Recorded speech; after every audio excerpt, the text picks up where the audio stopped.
Hello there, everybody. It's been a little while. Dave Lamont here with your nooner, and it's only one topic today.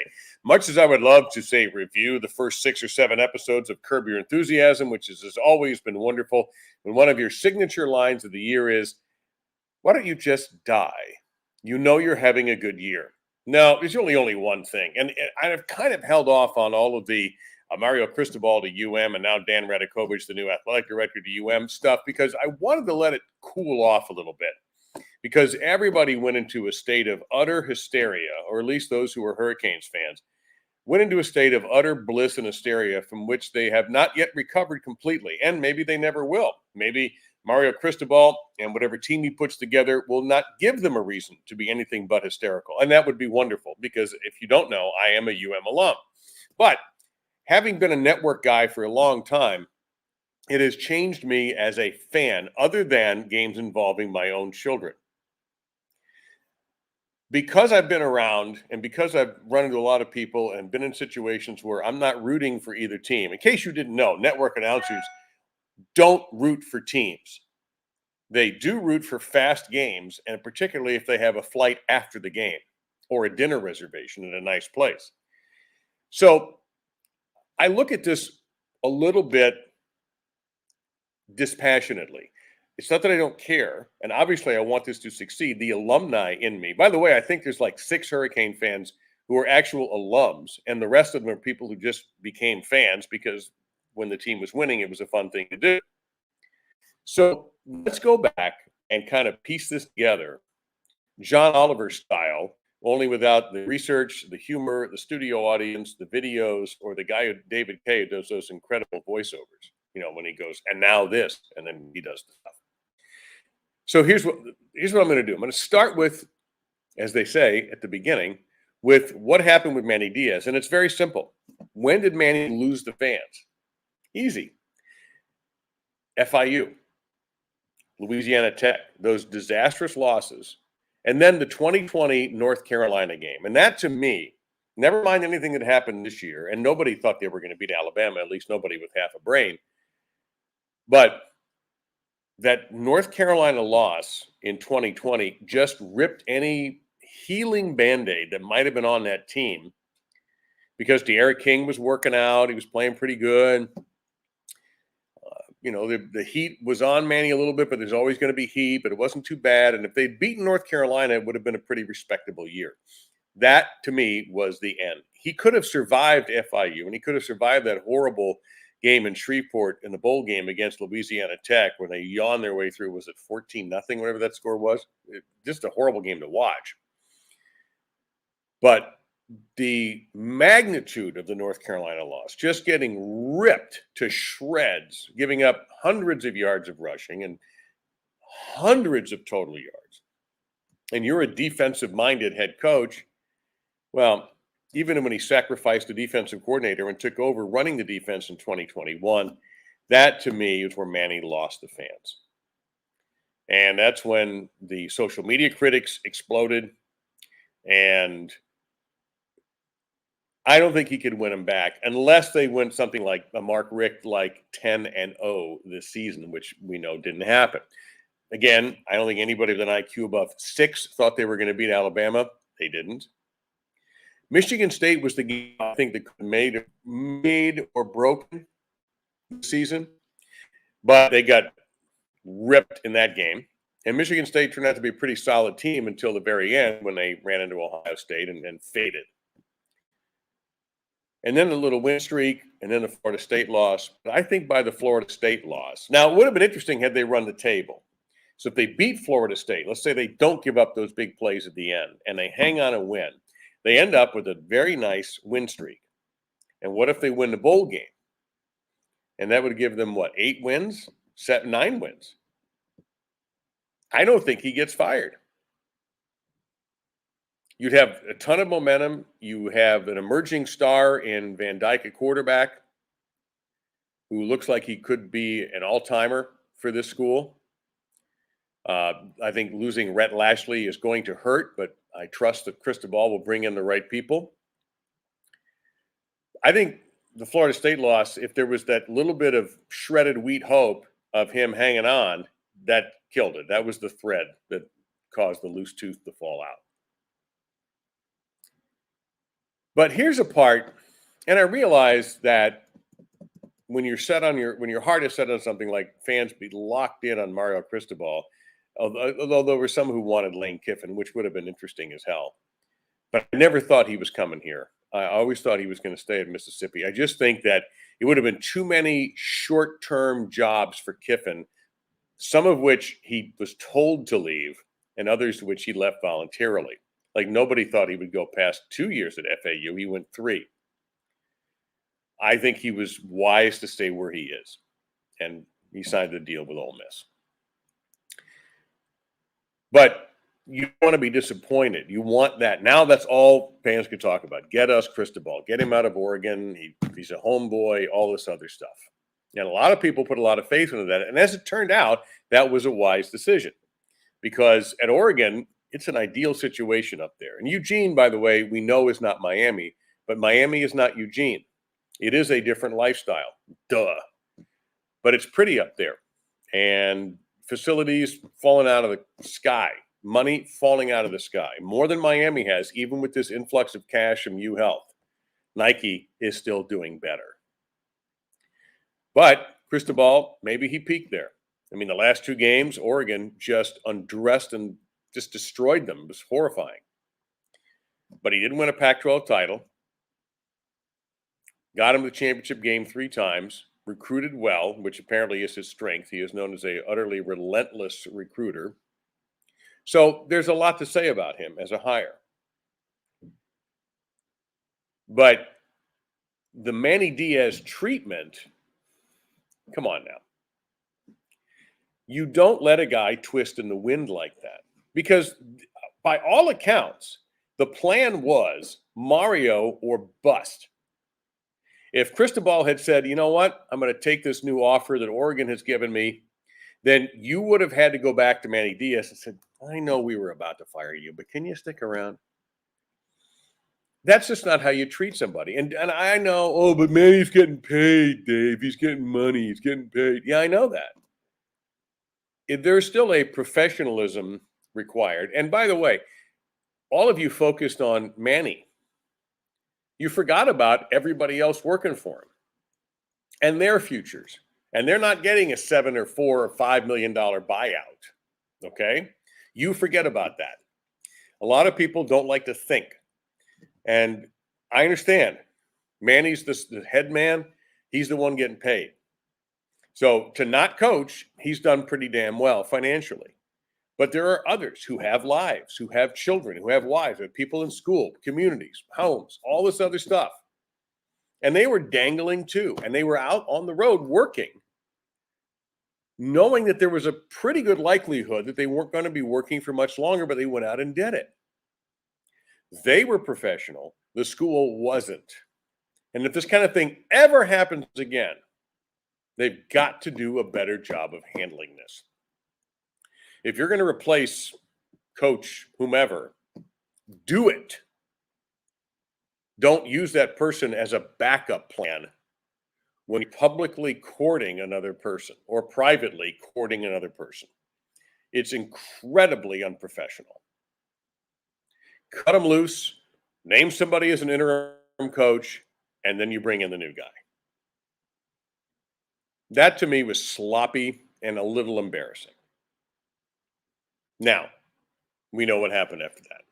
You got your guy. Let's discuss 2 things that have come out of this. One really bugs me, and one I find kind of funny. Let me talk about what bugged me first. And again, I'm responding to social media posts and things. This is probably a dumb idea, but this is the best thing that's happened in 20 years. Did y'all forget Mark Richt? Did you all forget the prodigal son coming home? That 30-hour press conference where everybody talked endlessly about Mark Richt. A South Florida guy from Boca coming back home. Was talking about taking a year off after that long run he had at Georgia just to sort of refresh, and he threw himself back into a job. Maybe that was a mistake from his perspective. But have you forgotten starting 10-0 and destroying Notre Dame and all of the good vibes and the thought that, man, we got our guy? He's a Cane, played for Howard Schnellenberger, who was, I can tell you, was overjoyed that Rick was back. But it faded. But it bothers me that he's forgotten. It's like, yeah, no, you had a winning coach in place here after Al Golden and all the crap that went on there. And it troubles me a little bit that people, even people who've been fans or alum around the program for a long time, just sort of acted like he wasn't there. And that pisses me off. Now, the funny part to me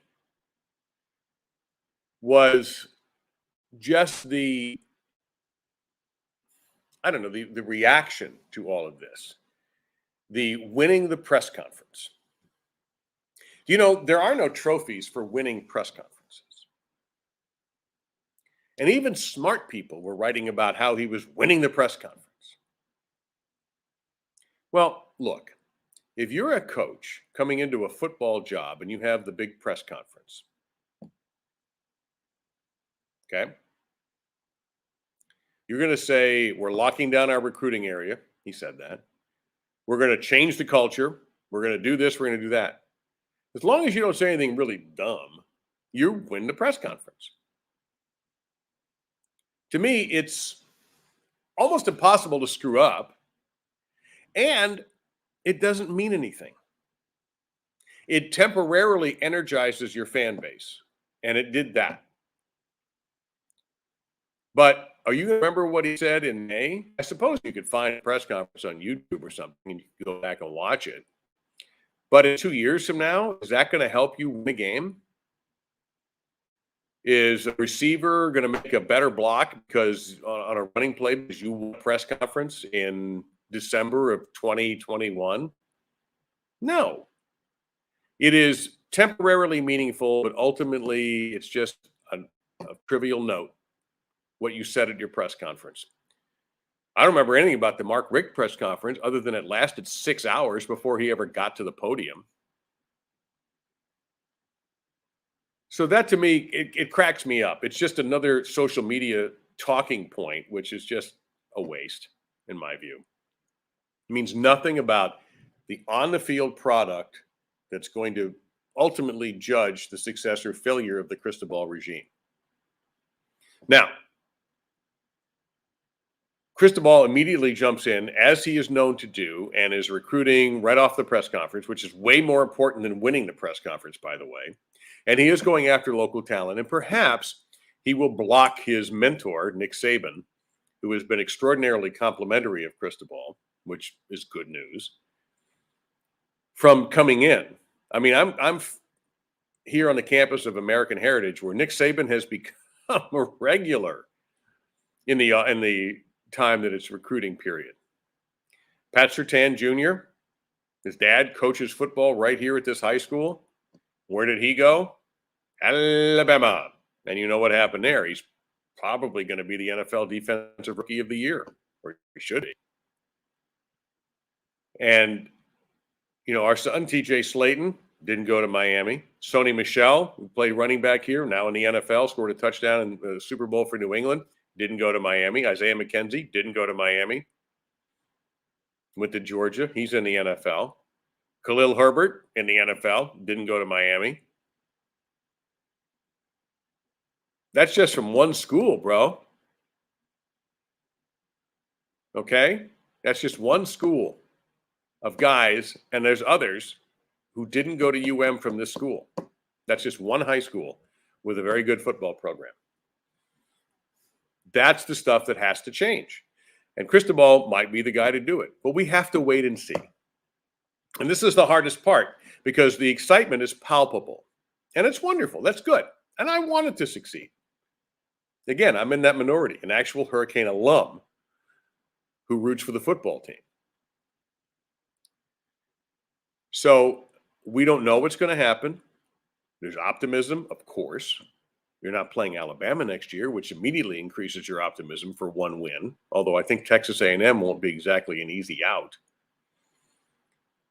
So now we have to wait and see if Mario Cristobal can lift this program out of mediocrity and into where a lot of people think it can go, including me.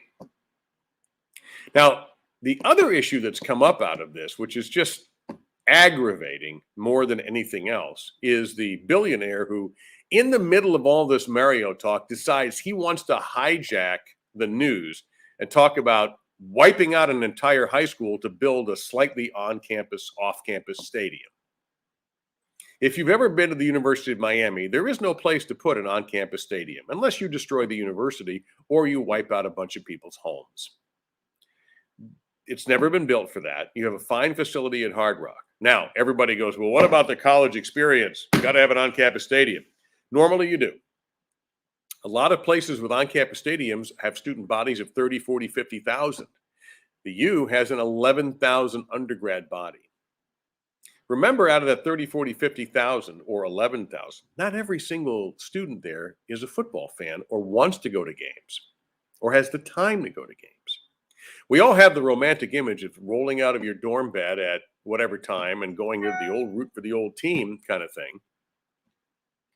But the fact is that there are students who actually go to class and who actually study and who don't go there to go to football games. So out of that 11,000, how many would you actually get for a student section? A couple thousand, 2,000, 3,000? Now, if you can walk to the game, that obviously makes it easier. And maybe that helps change the mind of many students who go, you know what, I don't want to take a bus, or if I have a car, I don't want to go there or bum a ride. It's too far. I get that. But what bothered me is this guy decides he wants to just take a public high school and blow it up to fulfill his ego. And the timing of it. Dude, learn when to make an entrance, John Ruiz. Learn that the time you were sucking away was from Mario Cristobal. The reason that you jumped into the fray in the first place, I would assume, was excitement about Cristobal. So let him have his day, and then you come in with your idea. Now, am I against the idea completely? If you can show me you can do it without destroying the campus, or without destroying people's homes or destroying schools, then I would be very interested. I also don't understand how in the hell you're going to get any traffic in and out of there. Coral Gables is a city that isn't right off the expressway. If you take the Palmetto, you have to go through Miller Drive and all this other stuff. If you go down 95, you're on that interminably painful US 1.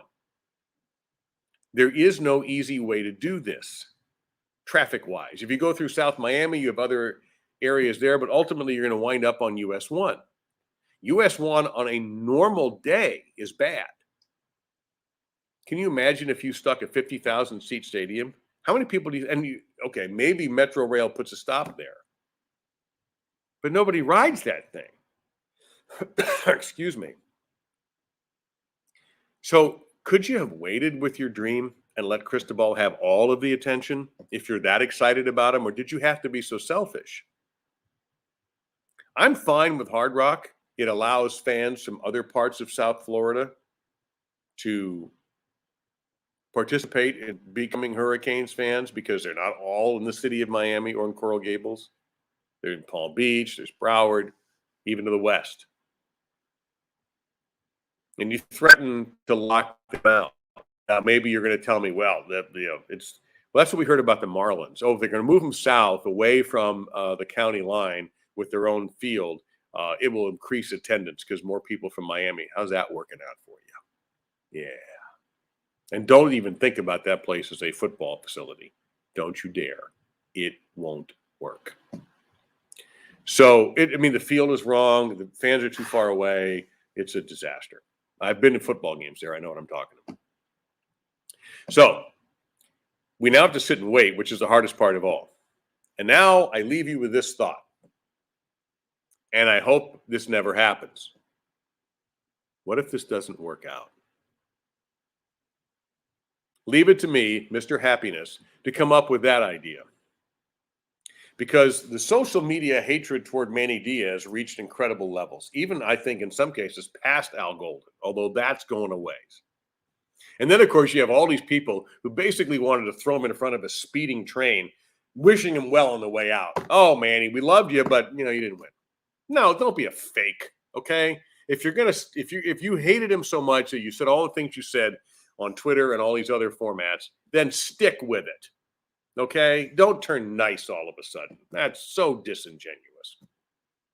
But what if this somehow doesn't work out? Now, I will go on the record and tell you that I'm quite confident that Mario Cristobal is going to be a winning coach here. He seems to have polished his act at Oregon. He did pretty well at FIU considering the resources down there. Then went to the best place in the country to learn coaching in Alabama and did well at Oregon. He won there. Did great. So I'm confident he'll win here. But if he doesn't, what does the fan base do then? Eat themselves alive?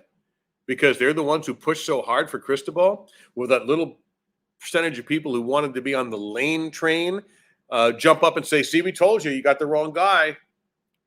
God forbid this doesn't go well.